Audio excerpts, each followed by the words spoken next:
एक गांव में एक जमींदार ठाकुर बहुत वर्षों से एक असाध्य रोग से पीड़ित थे। इलाज के लिए न कोई डॉक्टर छोड़ा, न कोई वैद्य और न ही कोई टोना टोटका, पर कहीं से भी जरा सा भी आराम नहीं मिला। एक दिन गांव में एक संत पधारे। ठाकुर जी भी उनके दर्शन के लिए गए और प्रणाम किया। दुखी मन से बोले, महात्मा जी, मेरे पास सैकड़ों बीघे जमीन है, सब कुछ है, पर एक लाइलाज बीमारी ने मेरा जीना मुश्किल कर दिया है। संत जी ने पूछा, क्या रोग है भाई? जी, मल त्याग के समय बहुत खून आता है और असहनीय जलन होती है, लगता है जैसे प्राण ही निकल जाएंगे।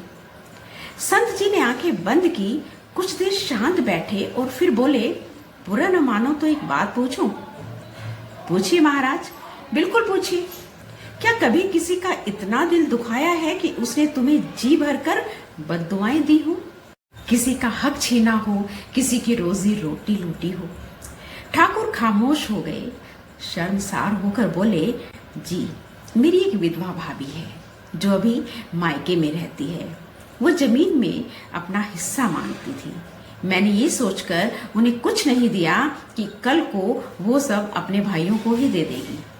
संत जी बोले, आज से ही उन्हें हर महीने 100 रुपए भेजना शुरू करो। ठाकुर ने रुपए भेजने शुरू कर दिए। 2-3 हफ्ते बाद संत जी के पास आए और बोले, जी, मैं 75% ठीक हो गया हूँ। संत जी ने सोचा, पूरा ठीक होना चाहिए था, ऐसा क्यों नहीं हुआ? पूछा कि कितने रुपए भेज रहे हो? जी, 75 रुपए। संत जी मुस्कुराए, इसलिए पूरा ठीक नहीं हुआ, और फिर गंभीर होकर बोले कि उनका पूरा हक पूरी इज्जत के साथ उन्हें लौटाओ। उन्हें बुलाकर उनकी जमीन सौंपो। यह उनकी मिल्कियत है, इसमें तुम्हारा कोई दखल नहीं होना चाहिए। जानते हो वो कितना रोती रही है, कितना जलती रही है, इसीलिए तुम्हें इतनी जलन हुई है। ठाकुर को गहरा पश्चाताप हुआ। उन्होंने फौरन भाभी और उनके भाइयों को गांव में बुलाया। पूरे गांव के सामने उनकी जमीन, उनका हक लौटाया और हाथ जोड़कर माफी मांगी। भाभी ने दिल से माफ कर दिया और परिवार को खूब आशीर्वाद दिया, और जल्द ही ठाकुर का रोग पूरी तरह से ठीक हो गया। अगर आपके जीवन में भी कोई असाध्य रोग है तो एक बार जरूर अपने मन में झांक कर देखना।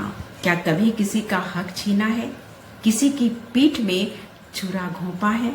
किसी का दिल इतना दुखाया है कि वो कुछ कह भी नहीं सका, बस मन ही मन आहें भरता रहा?